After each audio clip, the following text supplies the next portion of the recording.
Can the Prime Minister give the real government position about the election date so that it ends this anxiety? Sections of the government prefer the March elections. The sections who prefer December elections, like myself. The electoral body IEBC has settled on March 4th, 2013 as the election date, following an advisory opinion rendered by the Constitutional Court. A ruling of the court does not stop us from thinking, and therefore as a thinking Kenyan, I disagree with it totally. This matter is already being contested in court. There's already a court case that is ongoing. And therefore, Mr. Speaker, we will await the outcome of that petition.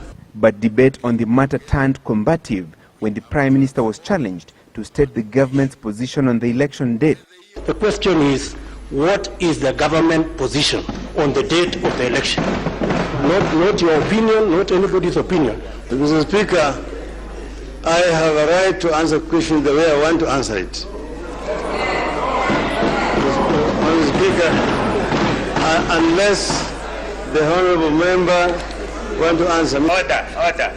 You have put on record a very dangerous statement.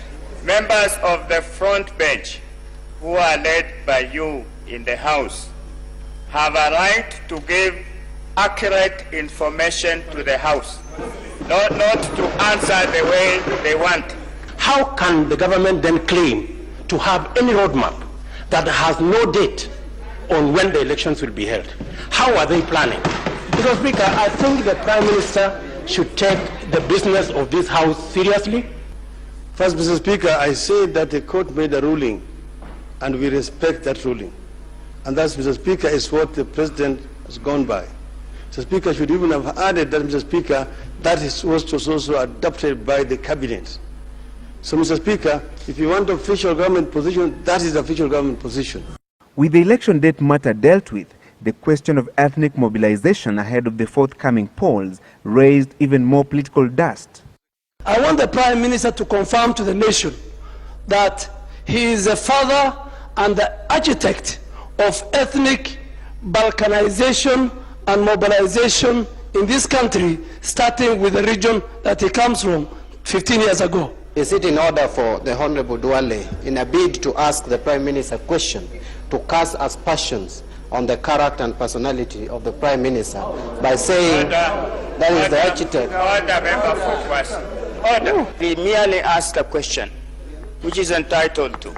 Order, member for Kwasi. If I were to be an architect of ethnic balkanization, I would never see the floor of this House. I will never be elected, Mr. Speaker, on the basis of the vote from one ethnic community in the constituency that I represent. Mr. Speaker, when others go and assemble in Eldoret and say, you are a Kamatusa or Kamatusi, and that you are our leader, Mr. Speaker, they are beating ethnic drums, Mr. Speaker. The ethnic mobilization row gave way to yet another contentious issue, discipline in the management and membership of political parties. The Prime Minister maintained that political parties should be driven by ideologies and not tribal affiliation. I do not know whether the Prime Minister was listening to himself, because the Prime Minister holds the record in this House for having changed parties. He holds the record. He hasn't told the House how he managed to change to all these parties. I think he must be in the 8th party. What drove him from one party to another? Was it the policies he was following, as he's telling the House? Mr. Speaker, the honourable member is saying that I hold a record. I have changed political parties 4 times, because NAC was not a political party as such. We were only an LDP. Mr. Speaker, KANU, ODM, UDM, and URP are 4.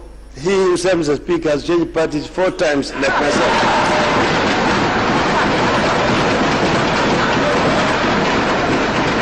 The climax of the political showdown was the Kolomani MP Dr. Boni Halwale's cheeky attempt to question the authenticity of Prime Minister Raila Odinga's latest honorary degree. Mr. Speaker, can the Prime Minister tell us what instrument the government is going to put in place to ensure that some of these certificates, diplomas, degrees that people are scrambling for, some which will obviously be fake, will receive sufficient authentication so that people with fake documents do not sneak into leadership in the country? Mr. Speaker, well, I don't know where the honorable member is coming from, but Mr. Speaker, I was recently awarded a honorary doctorate degree by the Florida Agricultural and Mechanical University. But I'm also a holder of a Master of Science degree in Mechanical Engineering from a recognized engineering. The showdown was yet another reminder to Kenyans of the high voltage politics expected as the race to succeed President Mwai Kibaki gathers momentum. Francis Gashore, Citizen Live at 9.